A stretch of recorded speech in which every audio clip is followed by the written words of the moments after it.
오동현 TV, 서울의 소리, 정대택 TV, 인터넷 뉴스 신문고, 법률닷컴 TV 시청자 여러분 반갑습니다. 정치 법률 시사 대표 방송 정법시대 그 6번째 막을 올립니다. 안녕하십니까. 서울의 소리 정대택 기자입니다. 네, 안녕하십니까. 검사를 검사하는 변호사 모임 대표 오동현 변호사입니다. 네, 법률닷컴 대표 추광규입니다. 정법시대 6회차입니다. 방송 타이틀 정법시대는 천공의 정법시대와는 결을 달리합니다. 한자로는 정사정 법법대시 대신할 대자를 쓰는 정법시대는 정치 법률 시사를 대표하는 방송을 뜻합니다. 화제의 판결, 화제의 재판 브리핑입니다.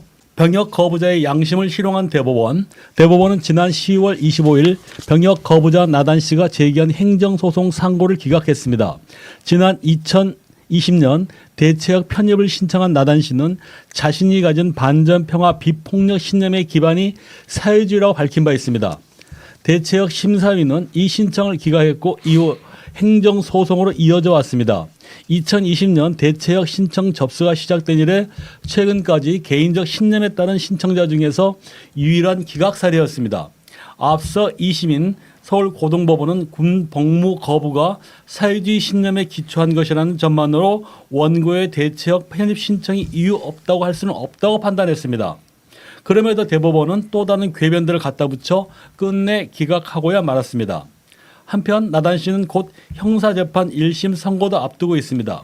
대체역 심사위 기각 결정 후 나온 입영 통지서를 거부하여 병무청에서 고발했기 때문입니다. 이번 대법원 판단은 해당 재판에도 직접적인 영향을 미칠 것으로 보입니다.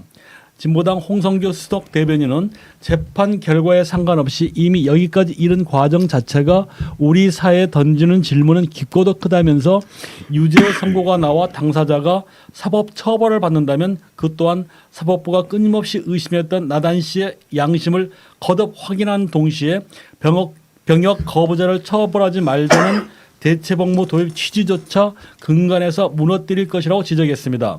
이어 한 청년의 양심이 던진 질문에 우리 사회는 그 어떤 답도 내놓지 못하는 꼴이 다름 아니다면서 나단 씨가 끝이 아니라 제2, 제3의 나단 씨들이 앞으로도 계속하여 나타날 것입니다. 그리고 당연히 우리 사회는 그 맑고 깨끗한 양심들이 던지는 질문에 제대로 된 답을 내놓아야 한다고 말했습니다. 그러면 이거 지금 이제 이게 아주 독특한 사례인데요. 이제 그 양심 거부 관련해서는 거의 대부분 지금 종교적인 이유는 이제 받아들이고 있지 않습니까? 이번 같은 경우는 이제 사회주의자라는 어떤 그 선언인데 이걸 갖다 우리 법원은 아직까지 받아들이지 못하고 있는 것 같습니다. 이 부분 어떻게 우리 변호사님 판단하시나 모르겠습니다. 뭐 최근에 지금 그 양심적 병역 거부 관련해서 대체복무가 도입된 게 실질적으로는 그 양심에 반하는 어떤 집총 거부를 받아들인 거잖아요. 근데 그 양심에 반한다는 것 자체가 최근에 이슈가 됐던 거는 거의 다 뭐 종교적인 신념에 의해서 뭐 이렇게 집총 거부하고 그 군복무를 하지 못하겠다 이런 거였는데 그 과연 그 양심이라는 게 그 종교에만 국한되는지 그거는 조금 논의를 해볼 필요가 있는 문제인 것 같습니다. 물론 이번에 이제 처음으로 이렇게 좀 이슈가 된 부분이기 때문에 대법원에서 이렇게 판단을 했지만 과연 꼭 뭐 종교적인 신념만을 양심으로 하는 게 맞는지 그건 좀 의문이 듭니다. 네. 그러면 우리 정 팀장님 같은 경우 이제 그 교도소에 있을 때 뭐 이런 병역 거부자들 많이 만나셨을 것 같은데 이분들이 진짜 그 종교적인 이유가 있나요? 아니면 어떠신가요? 예, 저기입니다. 여기서 또 윤석열을 호출을 할 수밖에 없는데 여호와의 증인 있죠, 파수대. 네. 그 사람들의 주장이 이제 총을 들지 않겠다는 거거든요. 그러니까 그 윤석열 척 김건희가 제가 알기로는 고등학교 때부터 그 여호와의 증인 활동을 했어요. 근데 그러면 여호와 전에는 제가 알기로는 이제 양심적 거부라고 해가지고 이제 그 실형을 받으면 군대를 안 가요. 안 가는데 그런 구조리 때문에 헌법재판소에서 헌법소원 해가지고 이제 대체복무제를 만드는 거 아니에요? 그러면 그때는 그래가지고 요즘은 뭐 요양원에도 뭐 보내고 어디도 보내고 뭐 교도소도 보내고 사회 봉사를 하고 있죠. 그다음에 전에는 이제 군 복무 기간보다 많게 36개월 하잖아요. 그래서 이제 그걸 기피하는 사람이 많다고 하는데 제가 이제 2차례에 걸쳐서 진역살이 하면서 거기에는 이제 그 재소자들을 편의를 도모하는 관리 감독하는 그 법무라고 있어요. 그 교도관이 있고 그 사람들을 보조하는 이제 소지라고 있어요. 소지. 네네. 예, 있는데 걔들이 밥 배식도 하고 뭐 그 어서 그 저기 뭐야 영치물 같은 거 들어오면 나눠주고 이런 걸 하는데 되게 그 양심적 병역 기피자 그러니까 병역 거부자들이죠. 그 사람들 보면은 저 나와서 뭐 그 같이 대화해 보면은 자기는 나름대로 그 종교적인 신념이 있더라고요. 이렇게. 네. 그래서 그건 매도하고 싶진 않고 그런데 이것이 이거 요즘 최근에 보면은 그 지원하는 뭐 양심적 병역급 대체복무 신청하는 사람이 많이 줄어들잖아요. 그게 아무래도 기간이 실질적으로 군복무 기간은 지금 18개월로 상당히 단축이 됐잖아요. 네. 그런데 그에 비해서 양심병역 거부에 의한 대체복무는 36개월을 해야 되고 또 거기 뭐 어디 숙박이나 이런 제한들이 어떤 시설에 대한 숙박 제한이 있는 거고 그래서 그 36개월 자체가 너무 일반적인 그 현역 생활과 비교해 봤을 때 너무 형평에 맞지 않다. 이래서 헌법소원을 제기했는데도 그건 합헌이 났어요. 36개월 합당하다. 예. 네, 합헌이 났기 때문에 아마 그런 부분들에 있어서 좀 그 양심적 병역 거부에 의한 대체복무 신청하는 사람들이 줄은 현상이 있습니다. 그렇다고 하면은 그 36개월이라고 해서 그 대체복무를 신청하지 않는 분들, 그분들은 과연 정말 종교적인 양심에 따라서 그러니까. 그런 의문이 좀 있잖아요. 네, 그 옳습니다. 부분은. 네. 네. 그러니까 정말로 36개월이라고 하더라도 본인의 신념에 따라 가지고 집총을 하지 못하겠다. 그래서 대체복무를 신청한 분들은 정말로 뭐 자기의 종교적인 신념이라든지 양심에 따라서 나는 전쟁을 반대하고 나는 집총을 거부하기 때문에 대체복무를 하겠다. 이렇게 신청하신 분들인데 뭐 그분들이 만약에 18개월 대체복무를 한다고 하면은 다 신청할 거잖아요. 그렇죠. 네, 네, 그런 부분들이 있기 때문에 개종을 해서라도 그렇죠. 다 네, 하겠죠. 네. 예. 그런 일단 문제점들도 좀 있기 때문에 그 대체복무심사위원회에서도 뭔가 좀 객관적인 기준이라든지 이런 걸 가지고 판단은 하는 것 같습니다. 네, 그렇지만 과연 이런 종교가 아닌 이런 어떤 신념, 양심에 따라서 어떤 뭐 사회주의 어떤 신념 이런 거에 따라서 이렇게 대체복무 신청하는 거를 과연 거부하는 게 타당한지 그 부분에 대해서는 조금 더 논의가 필요한 그런 문제인 것 같습니다. 네. 전 그래서 지금 그 대체복무를 신청하려고 하는 그 젊은이들한테 해주고 싶은 얘기가 있다면은 그걸 구차하게 그러지 말고 군대를 가라. 군대를 간다 해서 전부 지금 우리가 전시도 아니고 총을 들고 총을 쏘는 것도 아니고 군대 생활하면은 총을 들지 않는 뭐 운전병도 있고 뭐 사무원 뭐 행정계도 있고 많이 있으니까 군대 일단 들어가서 종교적인 상담을 해서 그렇게 그런 파트에서 근무하는 방법도 있고 하니까 그냥 구차하게 대체복무제 신청하지 말고 입영을 하라. 난 이런 얘기를 하고 싶어요. 네. 근데 하여간 이번에 나단 씨 같은 경우는 자기의 어떤 신념, 사회주의자라는 어떤 자기 신념을 가지고 이제 병역 거부를 한 건데 아까 말씀한 것처럼 이제 현역 법무는 18개월이고 양심적 그 병역 거부자들 같은 경우는 36개월이기 때문에 그런 부분 우리 사회가 한 번 더 고민하는 네. 이런 계기가 되었으면 합니다. 뭐 이번에도 그 합헌은 됐지만 5대 4였거든요. 그래서 또 36개월 자체가 또 위헌이 될 수도 있습니다. 뭐 저희가 아시다시피 뭐 간통죄라든지 뭐 이런 부분들도 계속 합헌이었다가 계속해서 이렇게 좀 그 합헌 비율이 좀 바뀌면서 결국에는 위헌이 된 그런 상황이 있잖아요. 헌법소원이라는 것 자체가 그런 사회적인 변화라든지 국민들의 인식에 따라 가지고 결과가 좀 달라지기 때문에 지금은 5대 4로 합헌이 됐다고 하더라도 좀 뭐 이런 문제점들이 좀 제기가 되고 하면은 또 위헌이 되어서 또 일정한 기간을 좀 조율하는 그런 결과가 또 나올 수도 있을 것 같습니다. 네. 하여튼 이런 기회에 지금 우리나라 헌법재판소 기능이 난 자꾸 뭐라고 할까 불필요한 것 같아요. 미국처럼 헌법재판소 기능을 이제 국회에서 한다든가 또 전에는 대법원에 있었죠. 저 87 헌법 개정하기 전에는.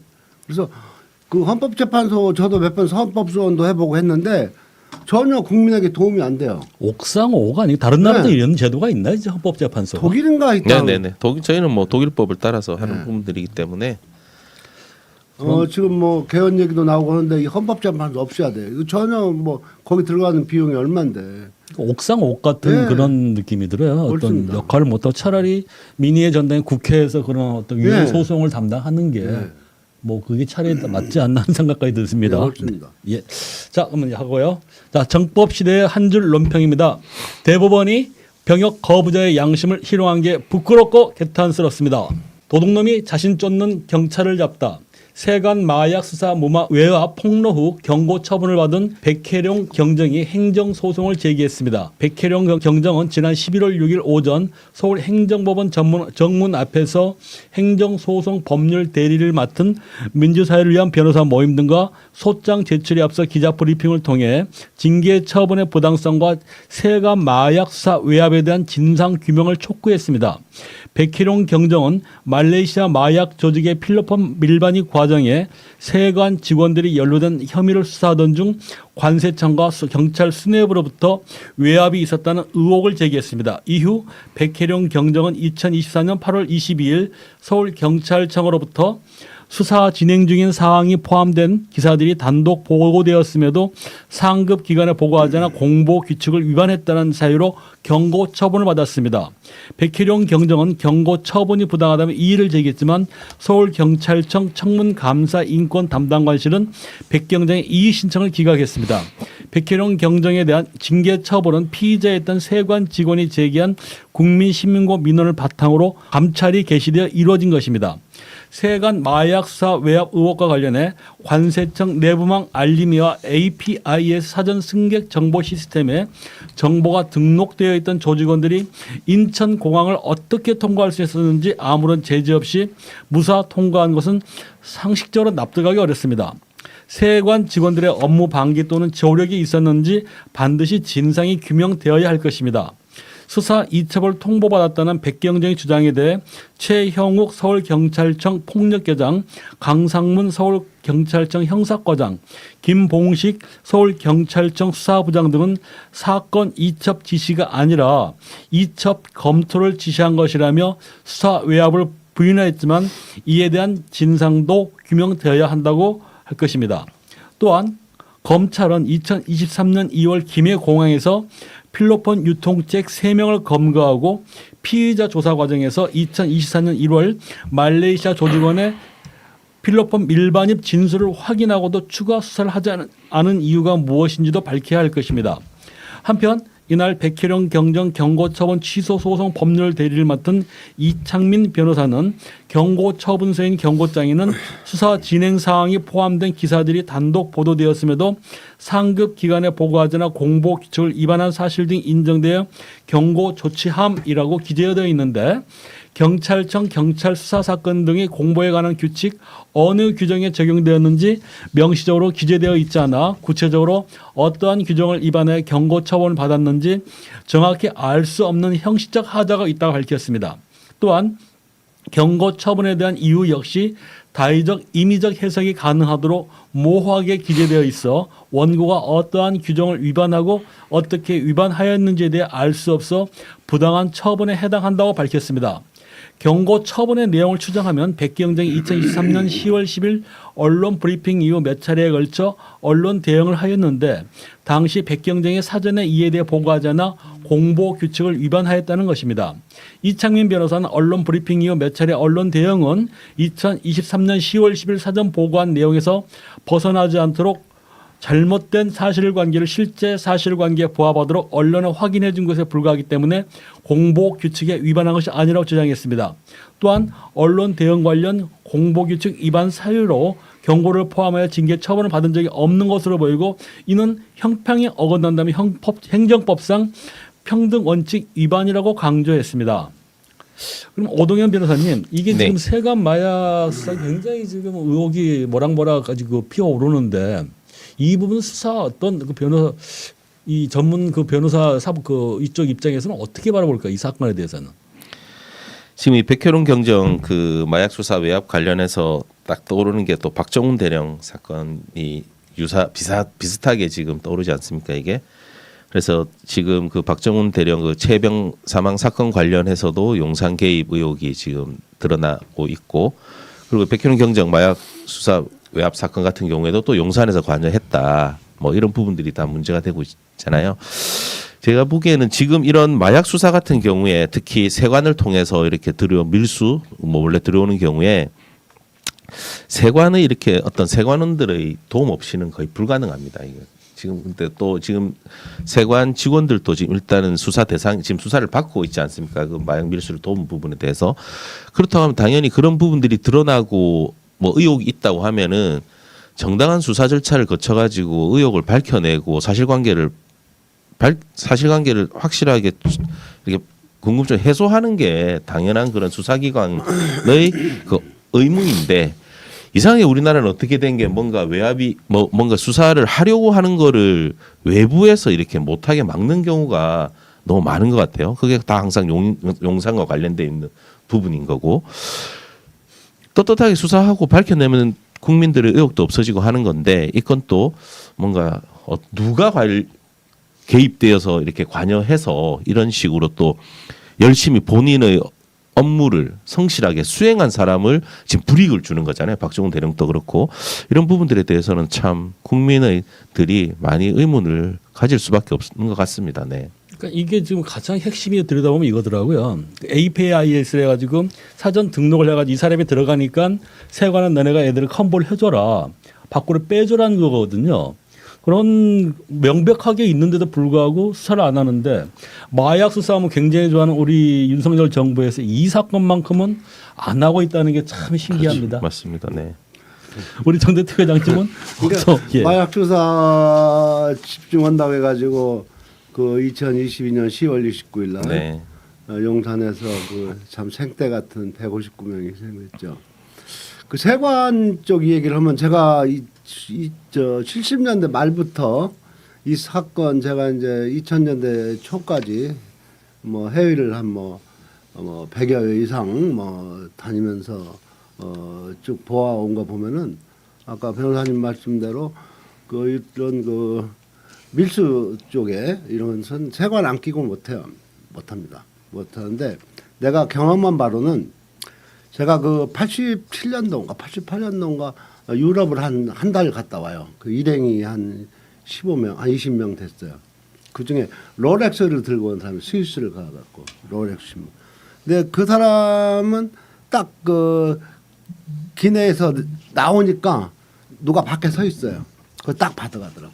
백혜련 경정은 정말 억울하다. 정말 진실을 밝히기 위해서 정말 법과 원칙으로 근무에 충실했는데 그것을 누군가의 의압으로 이렇게 된 것은 여기서 또 윤석열을 소출 안 할 수가 없는데 이게 말레이시아는 회교 국가네요. 그리고 절대 제가 알기로는 그 법과 원칙이 그 말대로 지켜지는 나라인 줄 아는데 거기서 들어온 비행기 아닙니까? 근데 그 어느 유튜브에서도 그 얘기를 하던데 말레이시아는 지금 그 윤석열 막내 처남 김진아이라는 애가 오래전에 가족이 나가서 살고 있어요. 근데 거기서 활동을 많이 하고 여러 가지 썰이 있는데 그건 썰입니다. 썰. 그래서 그런 게 연계된 게 아닌가. 그래서 용산 대통령실에서 죽고 살기로 이렇게 그런 짓을 하고 있지 않는가 이런 의심을 갖게 됩니다. 그러니까 이게 딱 보면은 이게 이제 그 전에 지금 현재 그 모 시민단체 유명하신 보수 쪽에 활동하신 분이 그 세관 직원 출신이거든요. 그럼 이분 얘기 들어오면은 80년대는 세관 직원들하고 앉자면은 마약 수사 어떤 밀수가 안 됐답니다. 이게 딱 수법이 그거예요. 80년대 그런 스타일 그 스타일 수법대로 있지 않습니까? 세관 직원하고 짜고 나 들어갈게 그래가지고 빼주고 그리고 뒷도 뭉탱이를 받고 이런 전형적인 사건인데 뭐 이 정권 지나면 또 이것도 진실이 드러나겠죠. 가만 하나 얘기할까요? 그 당시 우리나라 모든 다 70년대, 80년대 초까지 우리나라 이제 보석 무역 뭐 FTA 이런 거 되기 전에는 홍콩을 거쳐서 다이아 같은 귀금속이 들어왔잖아요. 그럼 홍콩의 백화점에서 그 다이아 1카럿을 사잖아요. 그러면 여권을 제시할 거 아니에요. 면세도 받아야 되니까. 그러면 그걸 신고한다는 거예요. 자기가 팔고 신고해서 잡고 이렇게 그래서 이제 밀수의 이렇게 정보망은 아주 잘 돼 있다 이거죠. 그걸 모를 수가 없다 이거죠. 예. 네. 그래서입니다. 정법실의 한 줄 논평입니다. 입틀막 정권의 5년짜리 권력으로 진실을 가리는 시간도 이젠 얼마 남지 않았습니다. 부산 형제복지원 고통의 시간은 계속. 서울고법 민사 33부는 형제복지원 피해자 13명이 국가를 상대로 제기한 손해배상 청구 소송에서 양측 항소를 기각하고 원심 판단을 유지했습니다.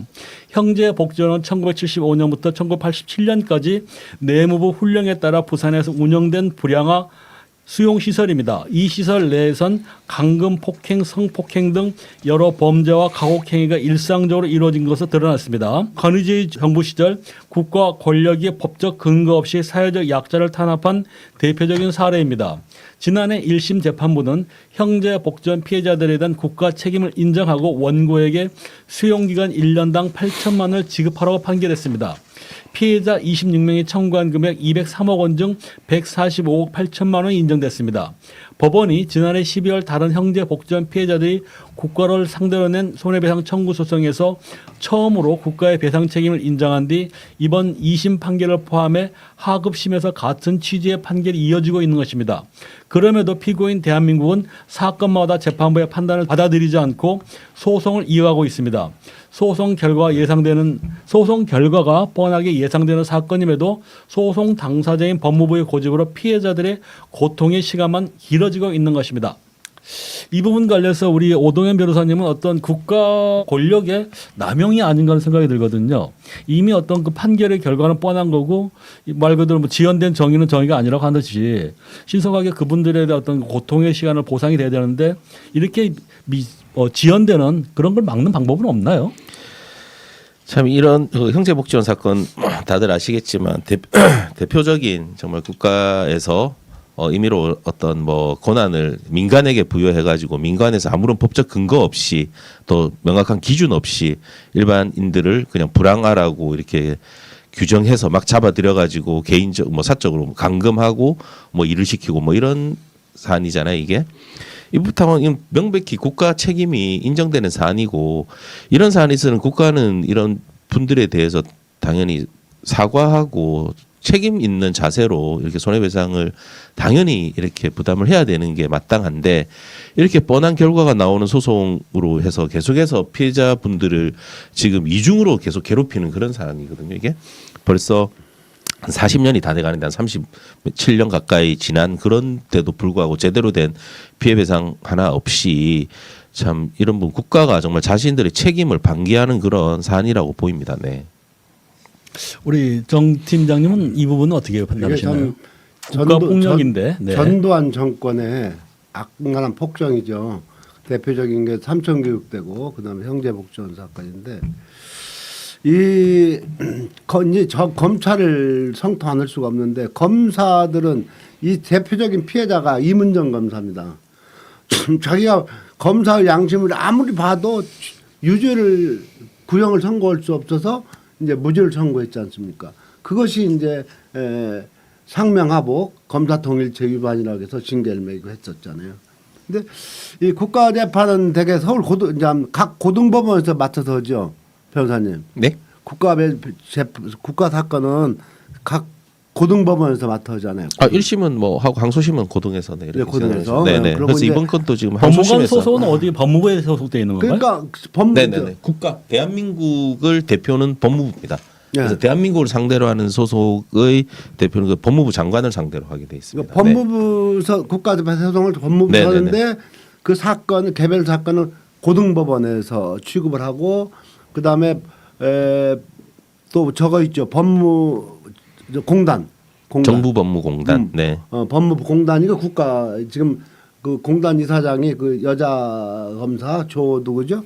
그 한 걸로 알고 있는데 그러면 이 사건을 그 고등법원하고 법무공단하고 이게 대표적인 게 뭐냐 또 그 윤석열이가 추미애 장관의 그 청구로 해가지고 징계 2개월 받았잖아요. 정직 2개월 받았는데 1심에서 이것도 법무공단에서 이제 사건을 고등검찰청하고 사건을 해가지고 1심에서 이겼잖아요. 윤석열이가 패소했잖아요. 2심에서 한동훈이가 왔잖아요. 법무부 장관이니까 한 법무부 책임 아니에요. 그러니까 그 1심에서 이긴 변호사를 다 바꿔가지고 그 패소해 주지 않아요. 이런 것인데 국민에게는 아까하고 억울하게 국가공권력에 의해서 뭐 희생당한 그런 사람들은 정말로 계속해서 고통을 주고 그 권력을 가진 사람에게는 또 이렇게 그 머리 숙이고 고개 숙이고 이런 짓이 이제 이것도 입법을 통해서 어떻게 그 제동을 걸어야 되는 거 아닌가 그런 생각해 봅니다. 네, 그래서입니다. 정법 시대 한 줄 논평입니다. 정의가 지연되고 있습니다. 윤석열 정권에서는 정의가 숨쉬는 것도 어려운 것 같습니다. 이번 코너는 화제의 재판과 판결을 가지고 심층 분석을 하는데요. SNS를 통해 댓글 하나 잘못됐다가 모욕죄로 고소당하는 경우가 왕왕 있습니다. 최근 모욕죄와 관련 대법원에서 의미 있는 판결이 있었습니다. 모욕죄 벌금 사건에서 대법원이 원심을 파기하고 무죄 취지로 파기 환송했기 때문입니다. 원심 즉 2심에서 벌금형이 선고된 후 무죄 취지로 대법원에 뒤집히는 경우는 거의 찾아볼 수 없었는데 어떤 이유를 들었는지 한번 분석을 한번 해보겠습니다. 정대특 팀장님, 모욕죄 사건은 어떻게 해서 재판에 넘겨진 건가요? 예, 그 보도와 자료에 의하면은 피해자는 평택시 내 지역주택조합 추진위원장입니다. 피고인 김 씨는 조합원 겸 비상대책위원회 회원이고요. 지주택 추진위원회가 평택시에 조합 설립 인가를 신청했고 시에서 보완 자료를 요구하자 신청을 취하하고 1년 가까이 재신청하지 않았답니다. 추진위원회는 조합원들에게 회계 관련 서류를 공개하지도 않았습니다. 이 원인으로 추진위원장과 조합원의 갈등이 시작된 것입니다. 이에 격분한 김 씨는 2019년 12월부터 약 4개월 동안 지역주택조합 카카오톡 단톡방에 앞서 얘기한 것처럼 양두구육, 속과 겉이 다름, 개 대가리를 걸어놓고 양고기를 팔았다는 양두구육 이런 표현을 해가지고 글을 올렸던 겁니다. 예. 이게 보니까 이제 이분이 이제 화가 나니까 양두고요. 한마디로 이제 양머리를 걸어놓고 개고기를 파는 거죠. 네. 그다음에 이제 미친 개, 도적놈 이렇게 표현을 했는데 이런 글을 썼다고 이제 그 재판에 넘겨진 건가요? 그렇습니다. 기소한 것 잘못이죠, 검찰이. 해서 지금 이제 그 재판 결과를 보게 되면 이 재밌는 게 그래서 이게 재밌게 봤던 부분이에요. 네. 모욕 혐의로 재판 넘겨진 김 씨 측은 무죄를 주장했습니다. 그는 모욕의 의사가 없었고 공익을 위한 위법성의 조각 사유를 주장했어요. 그런 주장했는데 하지만 1심과 2심은 받아들이지 않았습니다. 1심과 2심은 김 씨에게 벌금 150만 원을 선고했습니다. 1심을 맡은 수원지법 안양지원 형사 3단도 이정아 판사는 2021년 10월 김 씨의 표현은 피해자의 사회적 평가를 저하시킬 만한 경멸적 감정을 표현한 것으로 모욕에 해당한다며 논리적 객관적인 근거를 들어 비판한 것이 아니라 굳이 게재할 필요가 없는 모욕적 표현을 사용해 피해자를 비난했다고 판단했습니다. 이 피해자는 항소했지만 2심의 판단도 같았습니다. 2심을 맡은 수원지법 3-2 형사부 부장판사 진세리는 2022년 11월 1심의 판단은 정당했다며 벌금 150만 원을 택했습니다.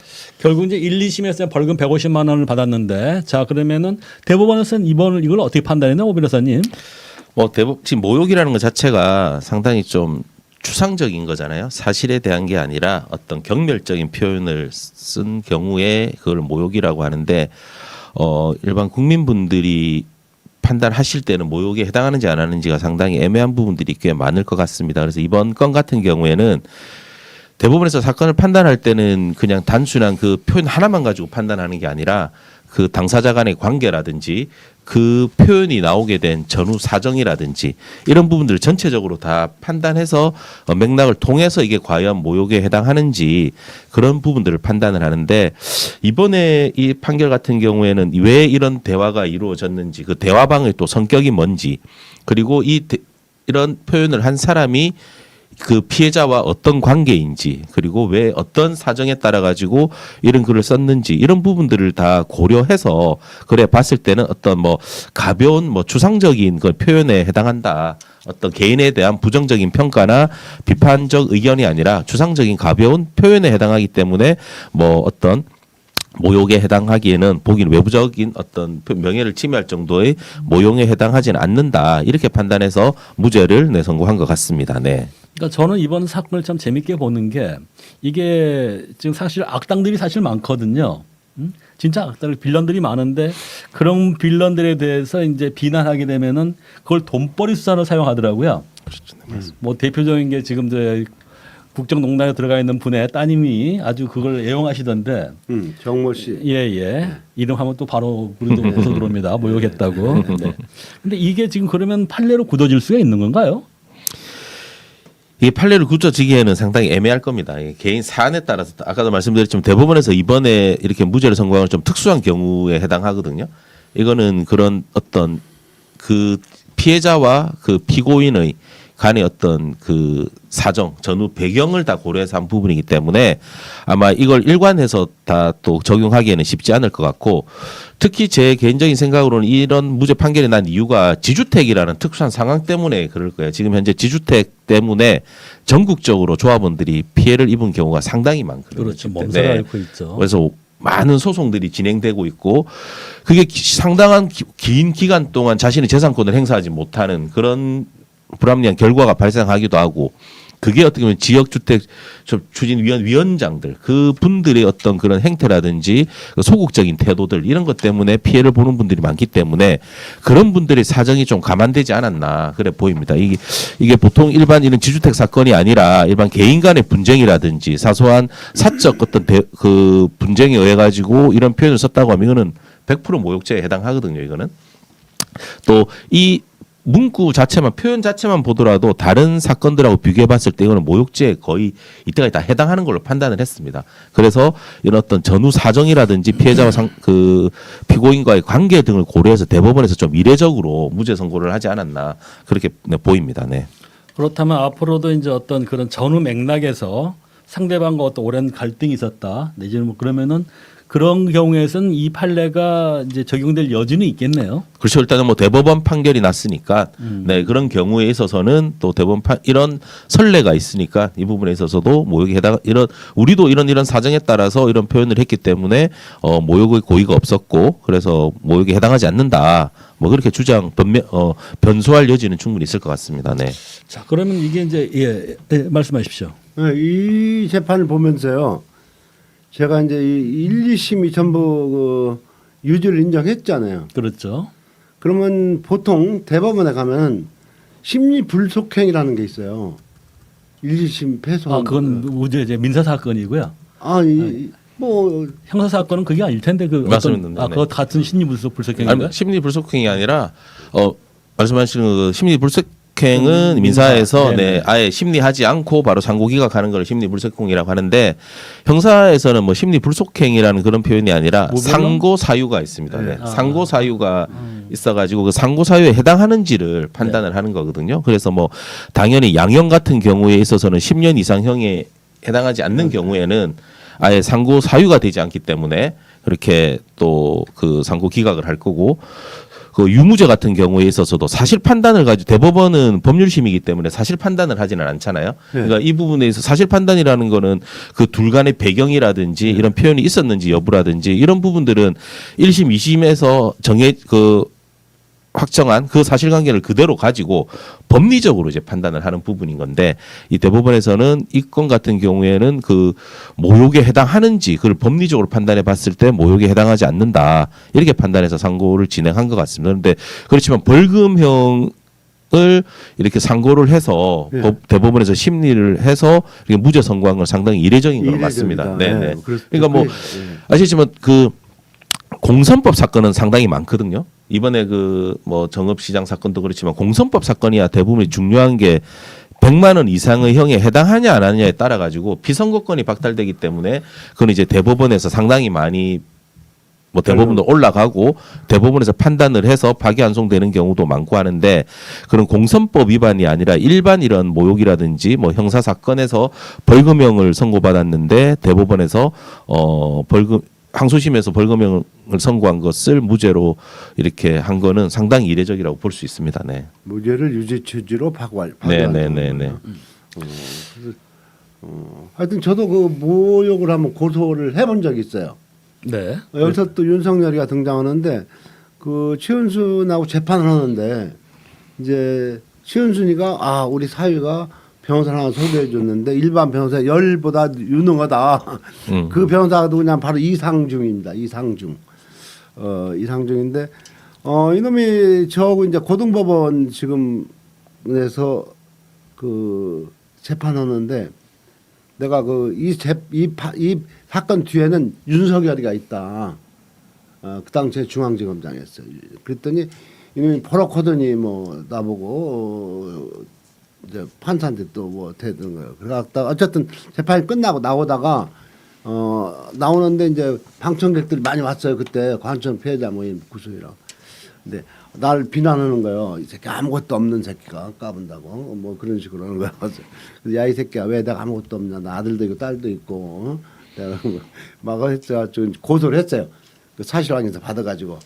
서초경 이제 중앙지검에다 했는데 그 서초경찰서로 수사지휘를 했고 서초경찰서 이제 담당은 열심히 수사해가지고 그 참고인도 부르고 기소기에 올리면은 검사를 바꿔가면서 불기소하는 거야. 그런 일이 있었습니다. 네. 그러면 이제 한번 일반적인 이제 모욕죄를 한번 봐야 될 것 같은데요. 오 변호사님, 그러면 이제 모욕죄는 우리가 그러니까 우리 시청자들도 이제 많이 이제 SNS 활동하다 보면은 이제 댓글 달고 뭐 이럴 때가 많이 있기 때문에 한번 모욕죄에 대해서 공부를 좀 해놓으면 좋을 것 같습니다. 자, 그럼 우리 전문가인 우리 오 변호사님 모시고 한번 여쭤보는데요. 모욕죄는 형법에 어떻게 정해져 있는가요? 형법 규정 자체는 상당히 간단하게 되어 있습니다. 311조에 공연히 사람을 모욕한 자는 1년 이하의 징역이나 금고 또는 200만 원 이하의 벌금에 처한다 이렇게 규정되어 있어서 공연히 사람을 모욕한 자를 처벌하게 되어 있습니다. 그렇기 때문에 상당히 추상적이잖아요. 공연히라는 게 또 어떤 의미인지도 추상적인 거고 단순히 모욕한 자라고 되어 있는데 모욕이라는 의미 자체도 상당히 추상적이기 때문에 이 부분에 대해서는 좀 법 적용이 상당히 좀 자의적일 수 있다. 네, 그런 부분들이 좀 있습니다. 네. 그러면 좀 이 모욕죄에 대해서는 일문일답을 통해서 좀 더 자세하게 알아보도록 하겠습니다. 먼저 그 모욕죄가 성립하는 기준은 무엇인가요? 모욕이라는 게 아까도 말씀드린 상당히 추상적이라는 게 경멸적인 표현을 사용하고 뭐 그래서 상당히 그 받아들이는 입장에서 뭐 수치심을 느낀 경우에 그런 경우에 모욕죄가 성립을 하는 거거든요. 그런데 뭐 상대방이 수치심을 느꼈는지 그런 수치심 느끼지 않았는지는 객관화할 수가 없는 거잖아요. 뭐 사람에 따라 가지고 어느 정도의 표현까지는 나는 뭐 수용할 수가 있지만 뭐 다른 분들은 또 다르게 판단할 수가 있기 때문에 그래서 이런 모욕 수치심 느꼈는지 여부는 객관적으로 일반적인 우리 국민의 대다수 일반인들이 들었을 때 이 수치심 느낄 정도다. 그런 표현이면은 모욕에 해당한다. 이렇게 보는 게 우리 판례입니다. 네. 이제 이제 변호사님 법률적인 말씀이고 제가 경험한 바로 하면은 누구부터 말다툼하다가 에이 더러운 뭐 침을 탁 뱉었어요. 그 모욕죄가 되더라고요. 그럼 요새는 또 문제가 되고 있는데 이제 사이버 모욕죄가 이제 문제가 되고 많이 문제되는가 봐요. 이게 지금 성립하기 위한 요건이 따로 다르게 있나 보죠. 뭐 요건 자체는 똑같습니다. 공연히 모욕한 표현을 쓴 건데 이제 사이버 상에서 하는 거는 이제 일반 형법이 아니라 정보통신망법이 적용이 되거든요.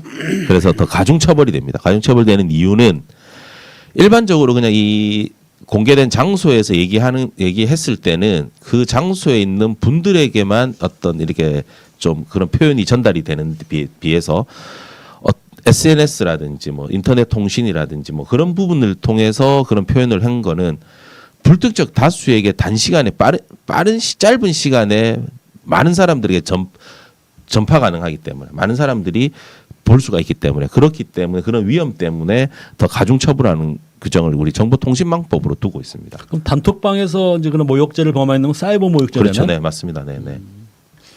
자 그러면 또 이제 우리가 좀 헷갈리는 게 협박죄하고 모욕죄의 차이는 뭔가요? 그러니까 뭐 협박죄는 뭐고 모욕죄는 뭐죠? 어떤 차이가 있나 해가지고요.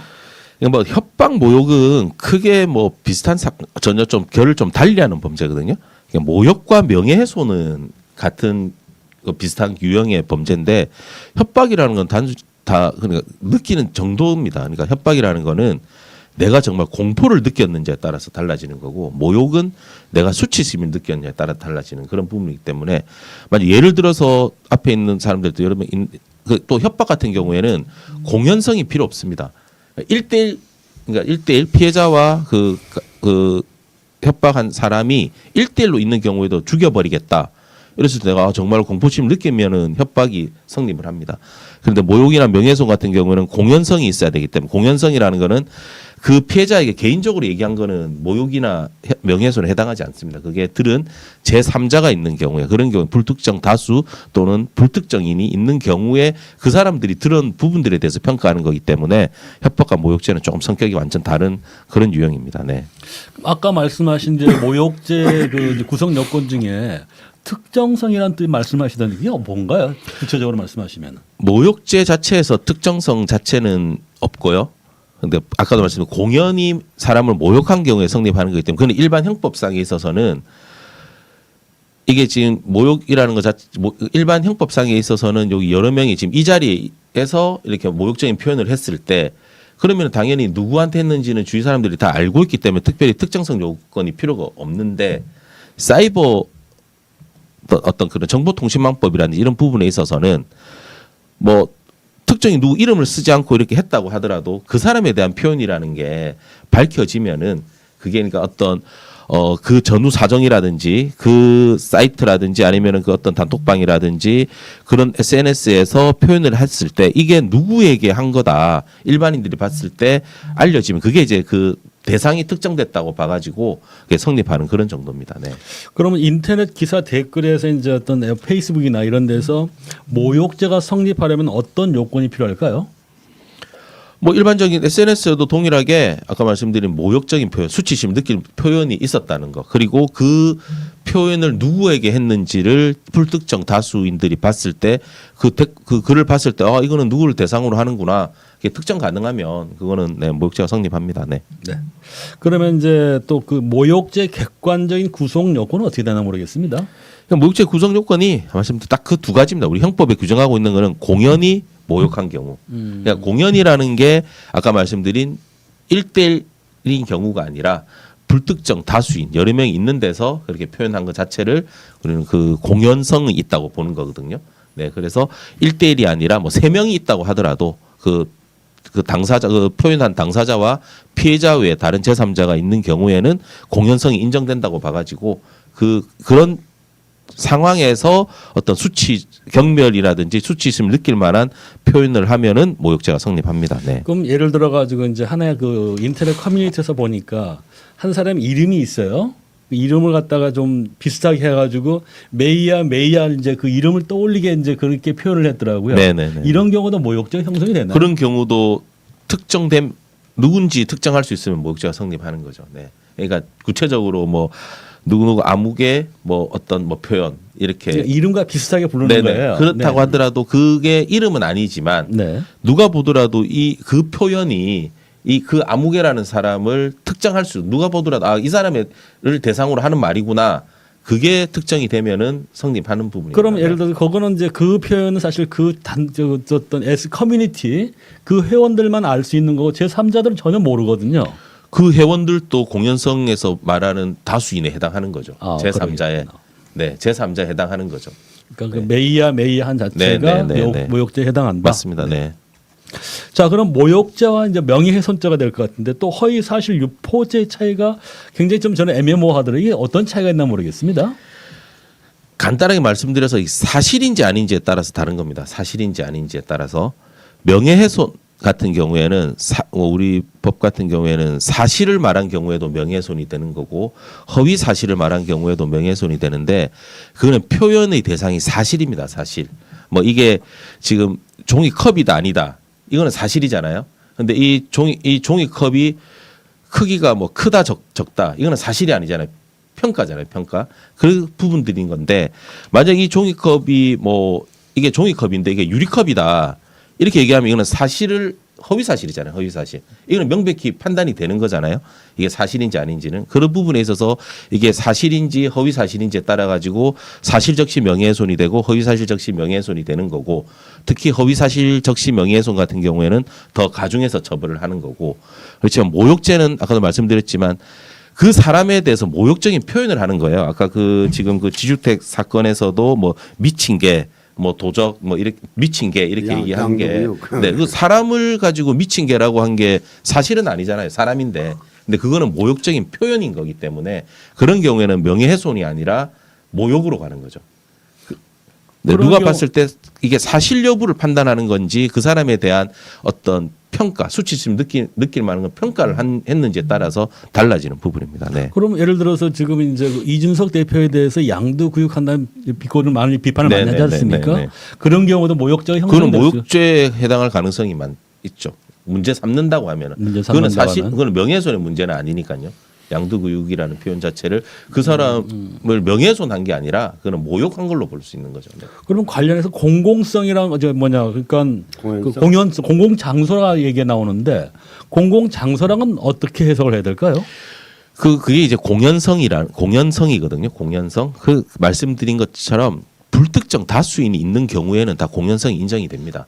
그래서 불특정한 다수가 아니라고 하더라도 아까 불특정이라는 요건이 있기 때문에 3명이 있는 자리에서 그 사람에 대해서 표현을 했을 때 나머지 제3자가 들은 경우에도 불특정이라고 봐서 또 인정이 되는 거고 왜냐하면 그 제3자가 들었을 때 이 사람은 다른 사람들한테 그런 내용을 퍼뜨릴 수가 있잖아요. 그걸 이제 전파 가능성이라고 하는데 그렇게 여러 사람들한테 이렇게 퍼뜨릴 가능성이 있는 경우에는 공연성이 인정되는 걸로 봐서 그 명예훼손이 성립합니다. 네, 그런 경우에는. 자, 그럼 우리 시청자 여러분들 귀를 쫑긋 기울이고 들으셔야 될 것 같은데 자, SNS에서 그러면 댓글이나 글을 쓸 때 이 모욕죄 저촉되지 않기 위해서는 어떤 점을 염두에 두고 있어야 할까요? 제가 많은 분들한테 좀 이렇게 말씀드리는 거는 SNS에서 좀 그런 어떤 사람들 아무리 화가 나고 하시더라도 미친 게 뭐 도적 X 뭐 이런 좀 표현은 안 하시는 게 맞습니다. 그거는 언제든지 모욕죄로 문제가 될 수 있는 부분이거든요. 근데 이제 뭐 사실에 대해서 말평가를 하는 거는 그 부분에 있어서는 아까도 말씀 모욕죄의 여부가 아니라 사실 그냥 명예훼손의 문제인 건데 그거는 또 뭐 공익성이라든지 아니면은 이게 과연 내 그 사람에 대한 사실을 말한 게 아니라 내 개인적인 그 사람의 평가로 보는 경우에는 성립을 하지 않기 때문에 좀 어떤 저급한 표현이라든지 그 사람을 좀 이렇게 수치심 느낄 만한 표현은 안 하시는 게 네. 그게 제일 현명한 방법인 것 같습니다. 언제든지 이거는 문제 삼아서 이렇게 고소 또는 고발이 가능한 부분이기 때문에 네, 그게 가장 중요한 것 같습니다. 네. 그럼 두 사람이 전화하면서 만약에 개 같은 놈 막 그렇게 표현했다. 이 경우도 되죠. 그건 뭐 표현 그 저쪽이 안 되는 건가요? 단 둘이 있는 경우에는 공연성이 인정이 안 되는 거죠. 공연성. 네, 공연성이라는 건 아까도 말씀드렸지만 그 당사자 둘 외에 불특정 또는 다수 또는 제3자가 있어야지 공연성이 인정되는 거기 때문에 둘이서 얘기하는 거는 모욕이나 명예훼손 자체는 성립이 안 됩니다. 그러면 예를 들어 단톡방에서 얘기를 할 때 개 같은 놈에 표현한다면은 이제 내 표현 내 생각에 하는 이거 갖다가 내 평가야. 저건 개 같은 놈이야. 뭐 개처럼 나쁜 놈이다. 이것도 그건 뭐 그런 개념은 다른 건가? 조금 그거는 이제 수치심을 느낄 만한 그런 표현이기 때문에 만약에 저 사람 뭐 그런 표현을 할 수가 있겠죠. 저 사람은 뭐 조금 뭐 전문성이 떨어지는 것 같아. 아니면 좀 나쁜 사람 같다. 이런 경우는 내가 그 사람에 대한 평가를 볼 수가 있잖아요. 이거는 그런 부분들은 좀 평가를 볼 수 있는데 뭐 개 같은 놈이다. 이거는 평가라기보다는 조금 수치심 느낄 만한 표현, 모욕적인 표현에 해당할 수가 있는 부분인 거죠. 네. 우리 정 회장님은 어떤 그 이 모욕죄에 대해서 예. 이 부분 뭐 개인적인 경험이 또 있나 모르겠습니다. 아까 말씀드렸지만 모욕은 이제 수치심을 느끼게 하는 거. 그 내 몸에 어떤 상처가 있어 보신 뭐 있는데 그것을 공개적으로 여럿이 있는데에서 말을 하면은 그게 해당이 되더라고요. 이제 공연성이라는 것은 이제 그도 똑같아요. 연극으로 극장을 가서 이제 여러 사람이 있는 데서 하는 얘기. 그러니까 아까 변호사님 말씀대로 단둘이 하는 얘기 뭐라고 하더라도 상관이 없어요. 예? 협박은 하는 것은 이제 협박은 인정이 되지만 그래서 그다음 모욕죄나 뭡니까 명예훼손 이런 것은 반사불벌죄 이제 취하하면은 공소권이 없죠. 네네 맞습니다. 네, 없는 것이고 그다음에 아무리 싸웠더라도 욕을 하고 했더라도 허위 사실과 진실한 사실 차이가 커요.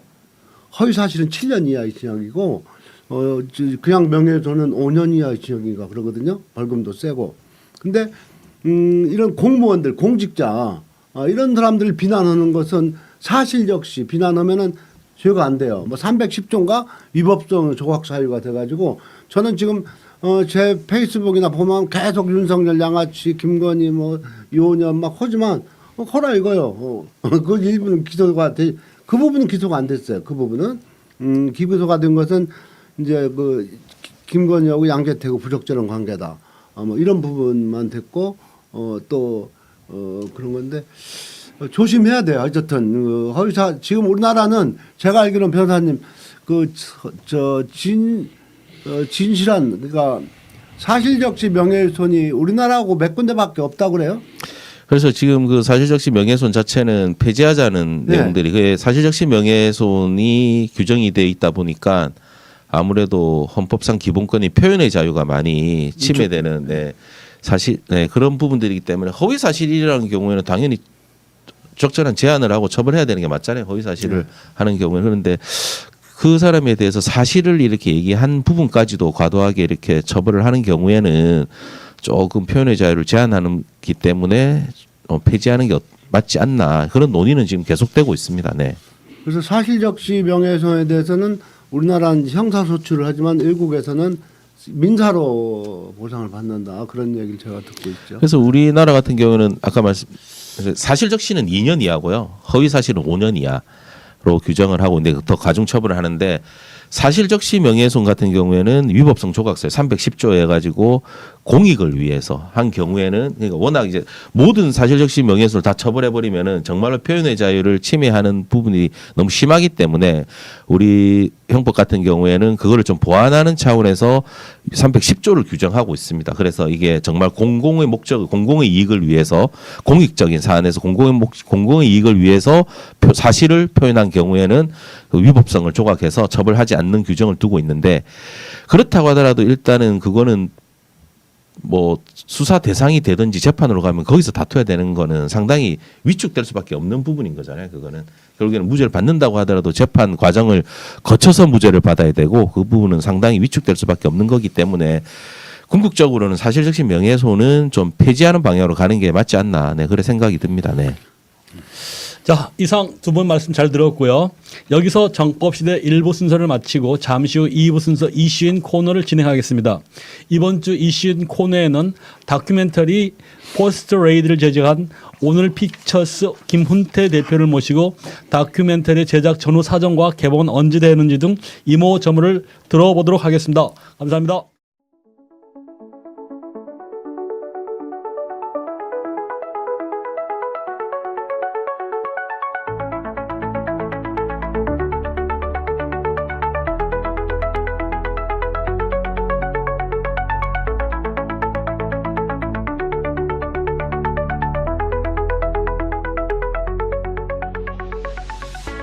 얼큰 칼칼 내장탕 마니아들께 고합니다.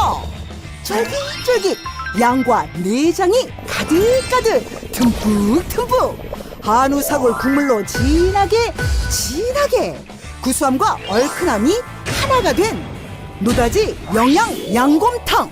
영양 양곰탕 한 그릇 이게 진정한 보약입니다. 한국인의 진짜 보양식은 노다지. 맛있어서 노다지. 양이 정말 노다지. 노다지 영양 양곰탕. 쫄깃쫄깃한 식감, 냄새 일절 없고 구수한 맛 가득. 먹고 난 뒤 부대낌 없는 편안함. 야, 이거 정말 제대로다. 정말 맛있다. 절대 적은 양, 부족한 양으로 실망시켜드리지 않겠습니다. 정말 많다 못해 넘칩니다. 역시 노다지. 양과 내장이 엄청 많은 노다지. 밥 말아 곁들이면 더욱 별미. 노다지니까 대량으로 거래할 수 있으니까 고급 양과 내장, 한우 사골만을 직접 수미하여 맞춘 가격. 한 팩에 750g 넉넉하게 정말 제대로 만든 노다지 영양 양곰탕. 7팩 14인분 기저가 49,900원. 두 세트 14팩 28인분은 만원 할인 찬스. 한 달 29,933원에 만나보세요. 집에서 손쉽게 1인분 3,207원. 영양 양곰탕 대용량 7팩이 49,900원. 가격 정말 좋습니다. 꼭 드셔보세요. 배우 김영일도 반한 깜짝 놀랄 맛과 양. 영양 양곰탕. 지금 빨리 주문하세요.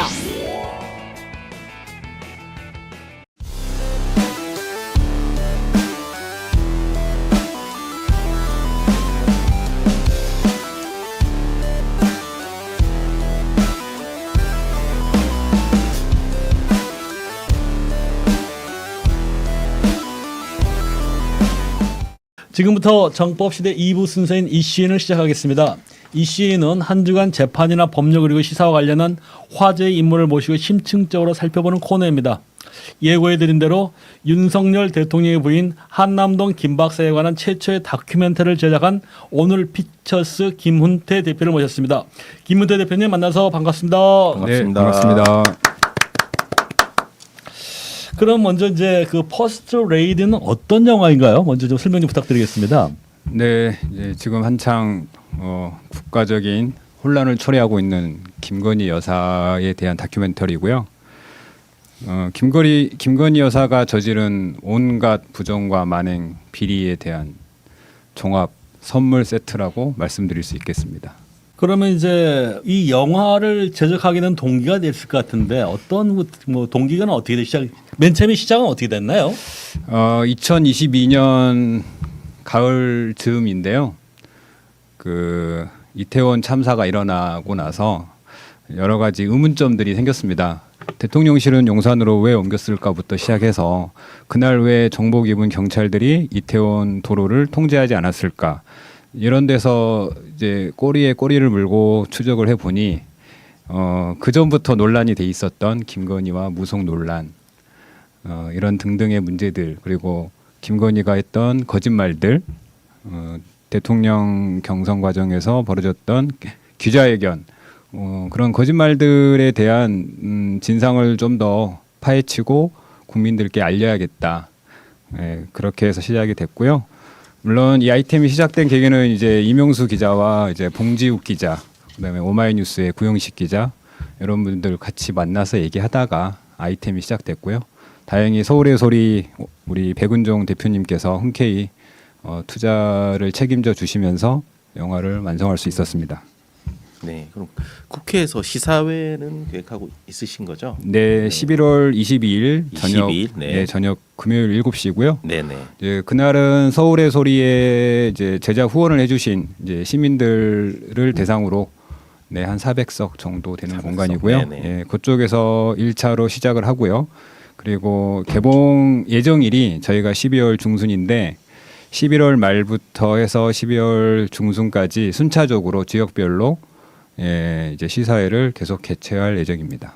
그럼 11월 22일 국회 시사회 대상은 뭐 일반 국민들 아무나 다 이렇게 아닙니다. 그날은 네네. 이제 서울의 소리에 제작 네. 후원해 주신 분들 네. 예, 그분들 중심이고요. 네. 그리고 그 이후에 저희가 개봉 펀딩을 좀 했었는데 그분들은 이제 개봉하기 전 12월 12일 그 사이에 이제 네. 아마도 저희가 한 7,000석 정도를 마련을 해야 돼서 또 저희 영화를 뭐 큰 극장에서 배급하기가 쉽지 않으니 작은 상영관 위주로 해서 순차적으로 지역별로 진행할 예정입니다.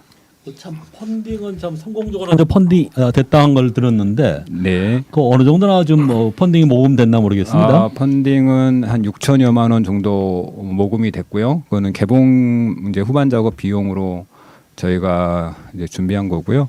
그리고 서울의 소리에서 거의 1년여 동안 약 한 2천여 명 정도의 시민분들이 후원해 주셔서 또 그 부분도 해서 제작비에 많이 도움이 됐습니다. 그러면 이제 비용적인 측면 죄송한데 네. 비용적인 측면 총 제작비는 얼마 들어간 건가요? 지금 총 현재까지? 제작비는 3억여 원 정도 됩니다. 3억. 예, 그 정도 되고요. 뭐 극장 개봉 기준으로 말씀을 드리면 6만 명에서 한 7만 명 정도는 들어와야지 이제 저희가 이제 손익분기점을 넘길 수 있습니다. 지금 펀딩은 그러면 6천만 원이요? 네, 그거는 이제 개봉 비용, 마케팅 비용 마련을 위한 펀딩이었고요. 그리고 이제 개봉 즈음에서 더 이제 뭐 서울의 소리를 비롯하여 뭐 여러 유튜브 채널들을 통해서 이제 홍보를 열심히 해야죠. 6만 명은 금방 들어올 것 같은데 개봉관 확보가 문제시겠네요. 개봉관 확보도 사실은 저희가 배급사 선정을 지난주에 했습니다. 네. 그 전까지 저희가 좀 메이저 배급사들로 접촉을 해보고 했었는데 쉽지가 않더라고요. 이제 그들도 이제 사업을 하는 입장에서 정권의 눈치도 봐야 되고 또 기타 등등 뭐 보수 시민단체라고 하는 분들의 또 원성도 들어야 되니 그런 부분은 뭐 저희도 이해합니다.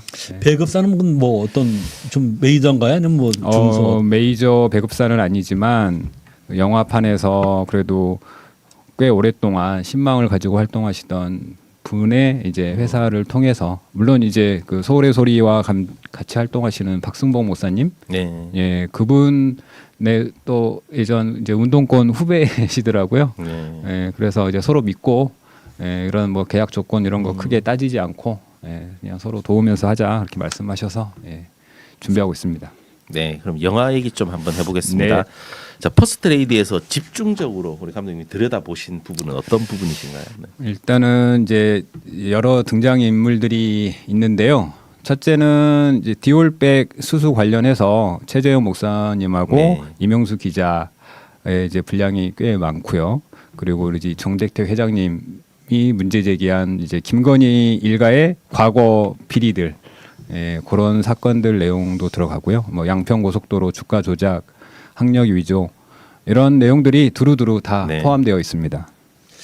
그러면 이제 그 내용 자체가 사실 그런 우리 한남동 김박사 관련된 의혹을 지금 총 망라한 백화점식으로 나열이 되고 있는 것 같은데요. 네, 맞습니다. 사실 보면은 이제 우리 윤석열 이 정부 들어서 보면은 이해할 수 없는 일들이 많이 일어나요. 네.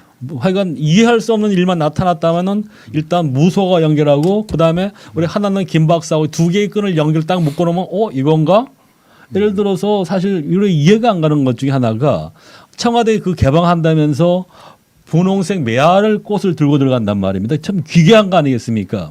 불과 몇 년 전 그 판문점의 도보다리에서 그 획기적인 그 시선을 끄는 그런 첨단 기획을 해가지고 정상회담을 하긴 했는데 그런 게 불과 4년 만에 완전히 뭐 조선시대의 그런 모습을 보이거든요. 이게 그런 부분도 거의 나오나요? 이런 부분에? 저희 이제 뭐 영화 내용을 다 구구절절 말씀을 드릴 수는 없는데 네. 일단은 저희가 주목했던 인물은 이제 천공과 이제 건진 법사였습니다. 네. 그래서 이명수 기자의 이제 건진 법사 취재기를 저희가 한참 따라다니면서 촬영도 많이 했었고 그리고 이제 언더커버로 활동하신 최재형 목사님이 이제 천공과 나누는 대화들 있지 않습니까? 네, 네, 네. 이제 특히 인상적인 거는 이제 대통령실 근처에 있는 천공 스승의 그 집무실이라고 해야 될까요? 네. 그 공간에서 커튼을 열어 젖히며 이제 대통령실을 보여주면서 했던 얘기 중에 가장 이제 경악할 만한 내용은 2025년 가을 이제 남북이 통일된다라고 아주 자신만만하게 말씀하는 1년 남았네요. 네. 그래서 그 타임라인이라고 한다 그러면 그게 갑작스럽게 통일이 될 일은 없고 천공이 주장하는 바의 그 뒷배경에는 어떤 전쟁을 획책하는 그런 무리수가 있지 않았나 그렇게 생각을 해봅니다. 지금 이 제작 이후에 지금 또 새로운 이런 이슈들이라든지 새로운 네.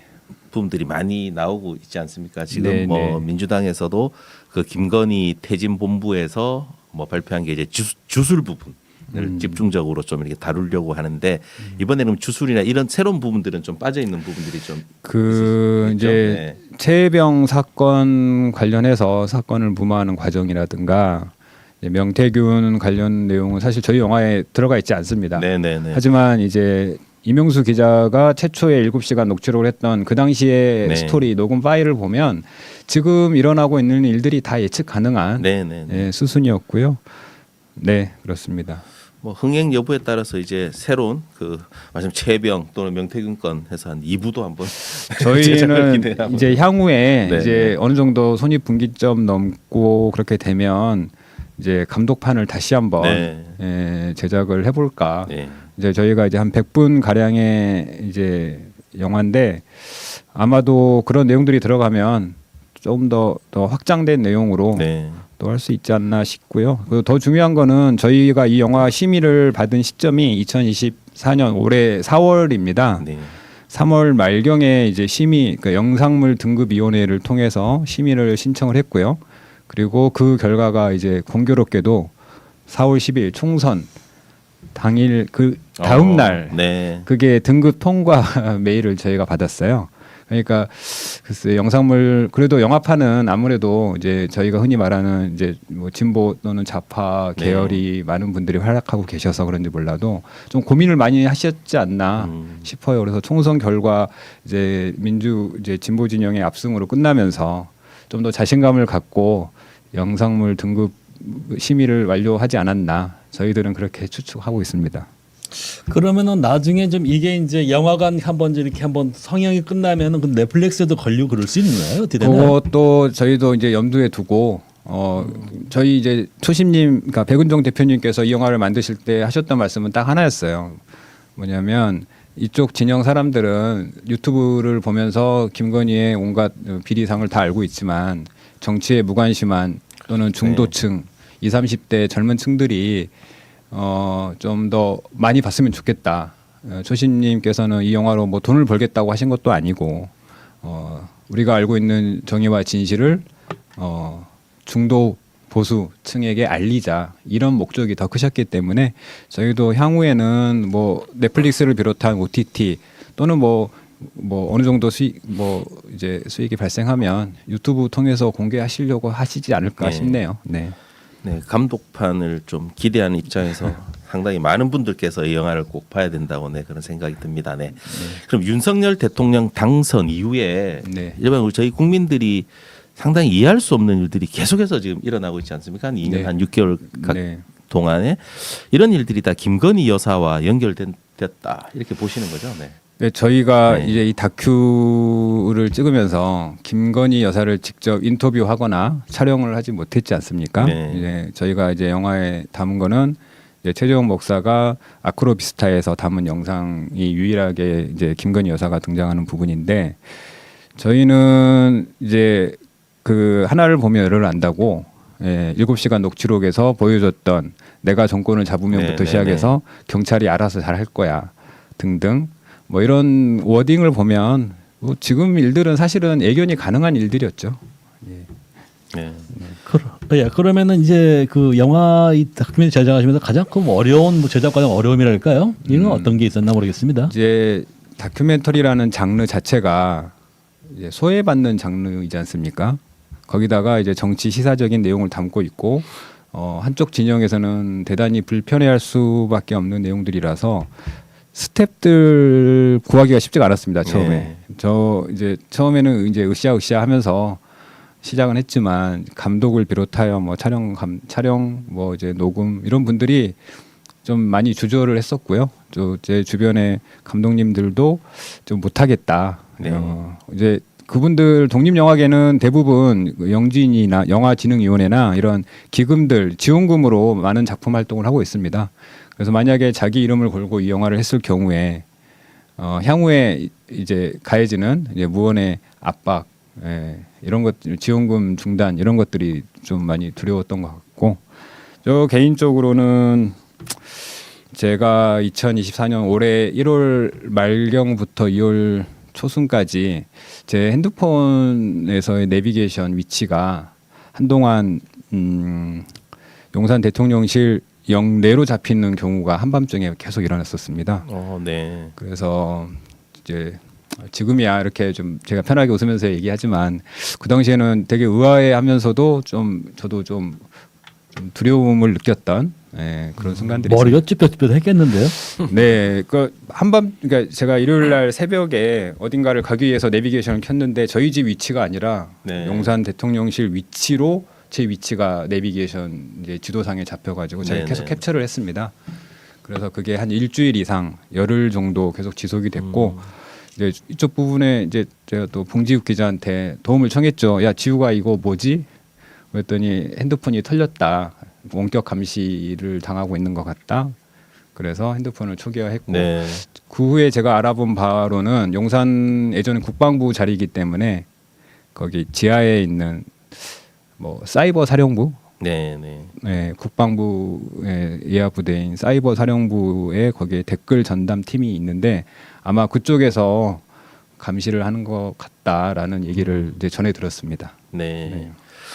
뭐 지금까지 그 윤석열 정권의 이런 어떤 국민들을 대하는 뭐 그런 태도라든지 이런 걸 보면 본격적으로 이 영화가 이제 개봉에 들어가게 되면 아마 네. 뭐 상영금지 가처분이나 이런 어떤 법적 분쟁을 분명히 또 해올 것 같거든요.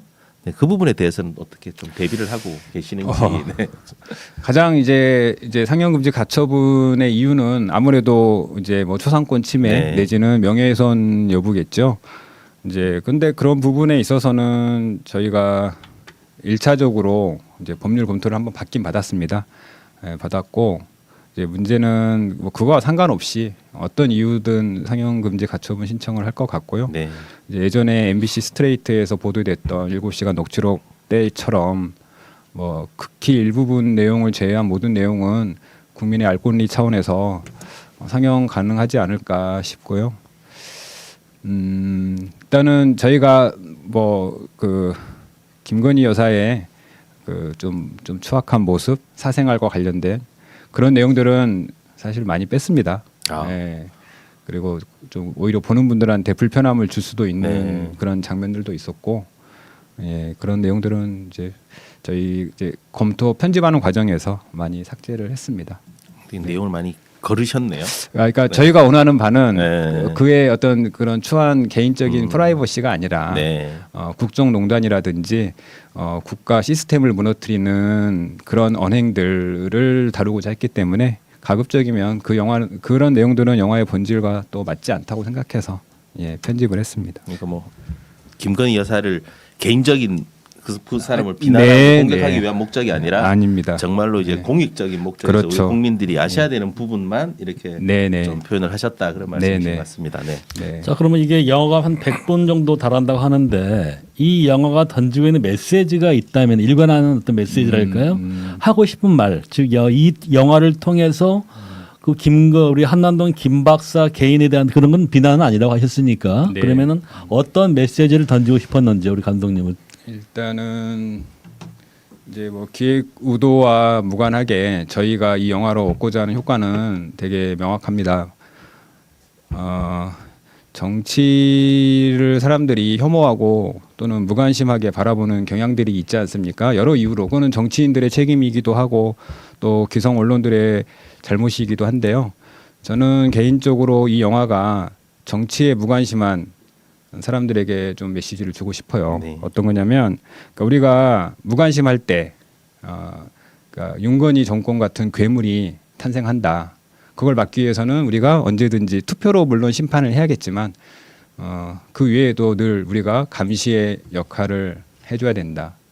이런 영화를 통해서 사람들이 우리가 무관심할 때 우리보다 더 못한 대통령을 지도자 또는 리더로서 국가의 리더로서 받들고 살아야 되는 비극이 발생한다. 네, 그런 메시지를 전달하고 싶었습니다. 네.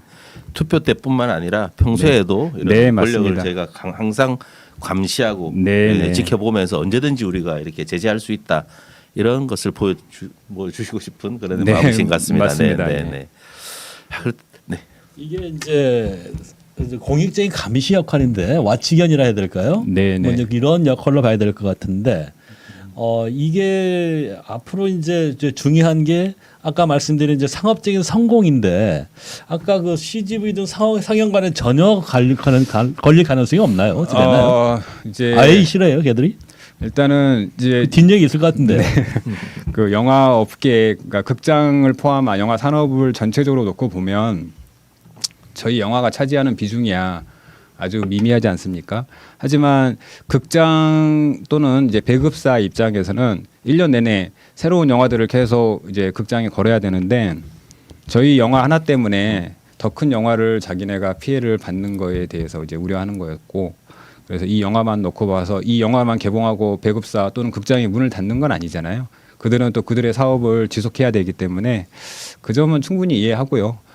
그리고 CGV나 메가박스, 뭐 롯데시네마 같은 대기업 계열사들은 이제 당연히 영상물 등급위원회를 통과한 영상이기 때문에 그 틀지 못할 이유는 없습니다. 뭐 진영의 공격은 받겠지만요. 그래서 아마도 이제 배급사에서 계속 노력하고 있는데 최소한의 극장들은 형식적으로 좀 확보할 수 있지 않을까 싶습니다. 그럼 이제 궁금한 게 이제 두 가지인데요. 하나가 1년에 우리나라에 영화가 한 몇 편이나 생산이 되고 있는 건지 하고요. 그 다음에 이제 두 번째 이게 이제 그 CGV 같은 그런 대형 스크린이 있을 거고 아까 말씀하신 유통하고 있다는 독립 소형 영화관들이 있을 것 같은데 이런 건 한 몇 개나 되는지 좌석수로 따지면 어떻게 될까요? 제가 정확하게 편수는 모르겠지만 1년에 한 100편 정도 이상의 영화들이 극장에 걸릴 겁니다. 네, 그중에 독립 영화가 차지하는 비중은 아주 미미하고요. 뭐 퍼센테이지로 해봤자 뭐 몇 퍼센트 안 되겠죠. 그리고 이제 예를 들어서 전국에 있는 스크린이 1,000개 정도 된다고 했을 경우에 독립 영화를 주로 상영하는 소극장 독립 영화관은 전국적으로 다 합쳐도 50개 미만일 거예요. 그래서 독립 영화관들은 이제 좌석수도 작고 스크린이 50개라고 해도 뭐 50석, 100석 이런 정도 소규모거든요. 그리고 교통편도 이제 메이저 이제 극장들처럼 이렇게 편리하게 이용할 수 있는 공간도 아닐 테고. 그래서 이제 저희 영화 같은 경우는 일단은 전국 스크린 한 100개 정도 그 정도를 이제 열 수 있도록 하는 게 목표고요. 네, 계속 이제 배급사에서 개봉하기 전까지 이제 줄다리기를 하겠죠. 그리고 이제 12월 12일까지 이제 전국 상황을 어떻게 되나 좀 많이 요의주시해야 될 것 같습니다. 이게 네. 그러면 이런 경우 이제 보통 영화가 100개라고 말씀 나온다 했는데 이게 상업적으로 성공하는 건 몇 편이 되나 1년에? 그러니까 흔히 제작비 이상 그다음 수익까지 해가지고 하면 이제 뭐 코로나 19 이후로 좀 영화 극장 환경이 많이 달라지긴 했지만 이제 보통 이제 그 파레토 법칙이 적용되는 것 같아요. 20% 정도가 손익분기점을 넘긴다. 그리고 이제 최근에는 이제 한 500만 이상, 그러니까 1,000만 영화는 우리나라 극장 환경이나 뭐 인구수 대비 사실은 좀 매우 어려운 수치거든요. 100만, 200만 요 정도로 이제 손익분기점 넘기는 영화들이 많이 줄었습니다. 코로나 이전보다.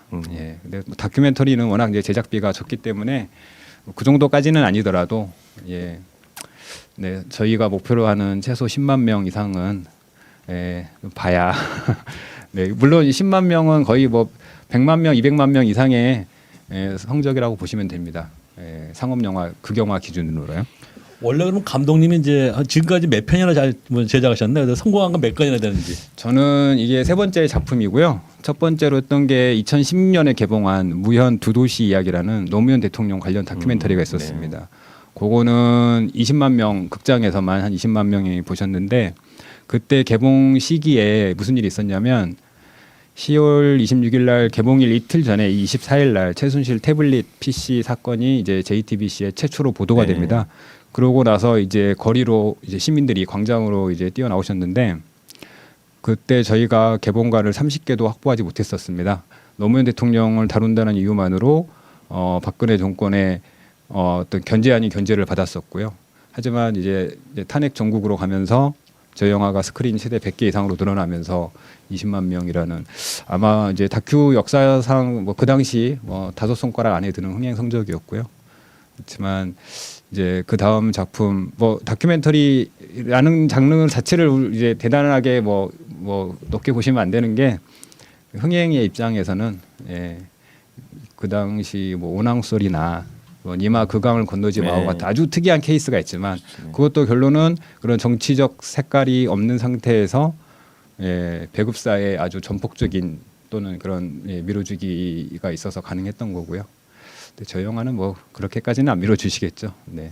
그러면 이제 그 상업적으로 이제 좀 성공할 수 있는 방안 중에 하나가 제가 생각할 때는 이번에 지금 이제 그 윤석열 정권 이제 탄핵에 대한 본격적 불이 붙었는데 이게 관련해서 연관시켜가지고 각 그 민주당 그 지역 위원회에서 네. 각 그 지역 그 소극장을 하나 섭외를 해서 거기서 영화를 상영하고 당원들 모여 있어 네. 있지 않습니까? 하고 어떤 연말 파티 뭐 하여간 뭐 이런 식으로 축제식으로 뭐 할 수 있는 방안은 없나요? 우리 그거 같은 경우는 이제 극장 상영이 어느 정도 마무리될 즈음해서 그 당협위원장님의 어떤 결정하에 공동체 상영이라고 있습니다.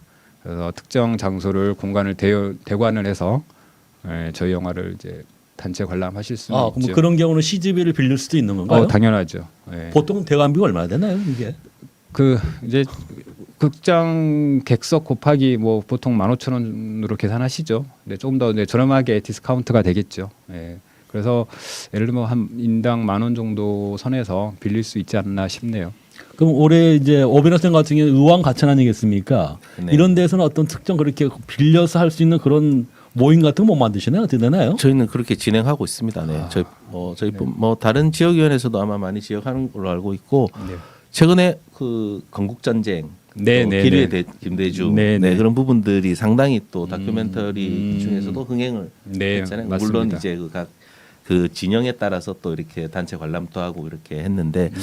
제 생각에는 또 이 영화 같은 경우에도 좀 민주 진영에서 네, 단체 네. 관람을 좀 진행을 하면은 네. 상당히 흥행도 되고 많이 더 관심도 더 많이 될 것 같은데 그런 부분들을 좀 한번 뭐 준비하시는 분 있으신지. 네, 뭐 그쪽에 저희가 연락을 뭐 지금 뭐 바로 할 단계는 아니지만 말씀을 충분히 드릴 예정이고요. 네, 네.